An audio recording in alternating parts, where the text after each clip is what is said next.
Hello વિદ્યાર્થી મિત્રો, કેમ છો? મજામાં જશો. હું છું પ્રતિક પંચાલ અને ડિપેક્સ એજ્યુકેશન યુટ્યુબ ચેનલમાં તમારું સ્વાગત કરું છું. આજે આપણે ધોરણ 12 આર્ટ્સની સમાજશાસ્ત્રની બ્લુપ્રિન્ટ જોવાના છીએ. બ્લુપ્રિન્ટ બોર્ડ એક્ઝામ 2025ની છે અને એ ફાઇનલ એક્ઝામની છે, બરાબર?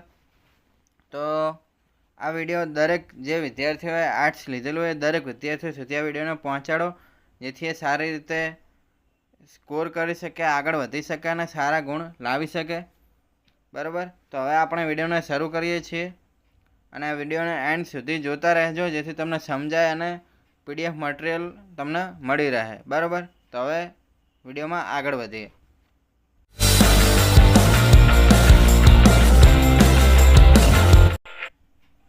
ધોરણ 12 arts board exam new blueprint, બરાબર?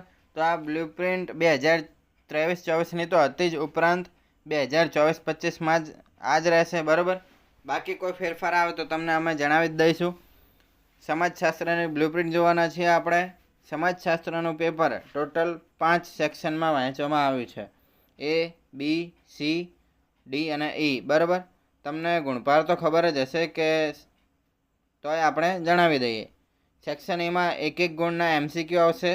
સેક્શન બીમાં 1 ગુણના 1 વાક્યના પ્રશ્નો એટલે કે PYQs આવશે. સેક્શન સીમાં 2 ગુણના પ્રશ્નો આવશે. સેક્શન ડીમાં 3 ગુણના અને સેક્શન એમાં 5 ગુણના પ્રશ્નો આવશે. ખરું નિશાન છે એ જનરલ ઓપ્શન સાથેવાળા છે અને ખોટું નિશાન કરેલું છે એ જનરલ ઓપ્શન વગરના છે, બરાબર? તો એ રીતે તમને સમજાઈ જ ગયું હશે. હવે આપણે ચેપ્ટર વાઇઝ જોઈએ તો ટોટલ 10 ચેપ્ટર છે તમારા, અને જનરલ ઓપ્શનની વાત કરીએ તો દરેક ચેપ્ટર 1 થી 10 ચેપ્ટરના જનરલ ઓપ્શનનો ગુણભાર 13 છે, બરાબર? ખાલી જે તમારે મેળવવાના છે કે આટલા તો તમારે મેળવવા જ પડશે એ ગુણભાર એટલે કે જનરલ ઓપ્શન વગરનાના ફેરફારવાળા છે, બરાબર? તો હવે આપણે જોઈ લઈએ તો કે ચેપ્ટર નંબર 1 એની અંદર 2 MCQ, 1 PYQ, સેક્શન સીમાં 2, સેક્શન ડીમાં 2 અને સેક્શન ઈમાં નહીં હોય, એટલે તમે ગણતરી કરશો તો ટોટલ 13 આવશે. એમાંથી તમારે 8 ગુણ લાવવાના છે, બરાબર? ત્યારબાદ ચેપ્ટર નંબર 2ની અંદર 2 MCQ, 1 PYQ, સેક્શન સીમાં પણ 1, સેક્શન ડીમાં પણ 1 અને સેક્શન ઈ જે 5 ગુણવાળા પ્રશ્નવાળો સેક્શન છે તેની અંદરથી પણ 1 પ્રશ્ન હશે. એટલે ટોટલ આ ચેપ્ટર પણ 13 ગુણનું થયું અને તમારે 8 ગુણ લાવવાના છે. ત્યારબાદ ચેપ્ટર નંબર 3 એની અંદર 2 MCQ, 1 PYQ, સેક્શન સીમાં 2, સેક્શન ડીમાં 2 એટલે ટોટલ 13 ગુણનું છે, તેમાંથી તમારે 8 લાવવાના. ત્યારબાદ ચેપ્ટર નંબર 4, તો ચેપ્ટર નંબર 4 પણ 3ની જેમ જ છે, 2 MCQ, 1 PYQ, સેક્શન સીમાં 2, સેક્શન ડીમાં 2 એટલે ટોટલ 13 ગુણનું ચેપ્ટર છે, તેમાંથી તમારે 8 લાવવાના. હવે 5મું ચેપ્ટર, તો 5મા ચેપ્ટરની અંદર બીજા ચેપ્ટરની જેમ છે કે 2 MCQ, 1 PYQ, સેક્શન સીમાં 1, સેક્શન ડીમાં 1 અને ઈમાં 1 એટલે આ રીતે છે. એમાંથી તમારે 13માંથી 8 લાવવાના છે. હવે જે આ 6, 7 અને 8 છે એની અંદર તમને જનરલ ઓપ્શન જેવું નહીં મળે, એમ કે 13 માર્કના પ્રશ્ન જનરલ ઓપ્શન છે અને તમારે 13 લાવવાના જ છે. તો આપણે જોઈ લઈએ 3નું એક સરખો જ ગુણ. આ સેક્શન વાઇઝ ગુણભાર છે. 2 MCQ, 1 PYQ, સેક્શન સીમાં 1, સેક્શન ડીમાં 1 અને સેક્શન ઈમાં 1 ત્રણે ચેપ્ટરમાં એ રીતે જ છે, બરાબર? અને ગુણભાર પણ મેં તમને કહી દીધો ટોટલ કે 13માંથી 13 તમારે લાવવાના. ત્યારબાદ આગળ જોઈએ આપણે તો કે ચેપ્ટર નંબર 9. ચેપ્ટર નંબર 9ની અંદર 2 MCQ, 1 PYQ, સેક્શન સીમાં 2 અને સેક્શન ડીમાં 2 એટલે ટોટલ 13 ગુણનું ચેપ્ટર છે અને 8 ગુણ તમારે લાવવાના. ત્યારબાદ 10મું ચેપ્ટર 2 MCQ, 1 PYQ, સેક્શન સીમાં 1, સેક્શન ડીમાં 1 અને ઈમાં 1 એટલે ટોટલ 13માંથી 13 તમારે લાવવાના.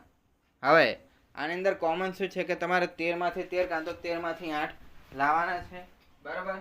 અને હવે આપણે સેક્શન વાઇઝ જોઈએ તો સેક્શન વાઇઝની અંદર એવું છે કે તમારે MCQ જે આવશે એ પૂરેપૂરા આવશે, એટલે કે 20માંથી 20 તમારે લાવવાના જ છે, બરાબર? ત્યારબાદ સેક્શન બીમાં પણ એવું 10 પ્રશ્નો છે અને 10 પ્રશ્નો તમારે અટેન્ડ કરવા પડશે તો જ તમને સેક્શન બીમાં પૂરેપૂરા માર્ક મળશે. ત્યારબાદ સેક્શન સી, તો આની અંદર ટોટલ 14 પ્રશ્નો છે, એમાંથી તમારે 10 જ લખવાના છે, બરાબર.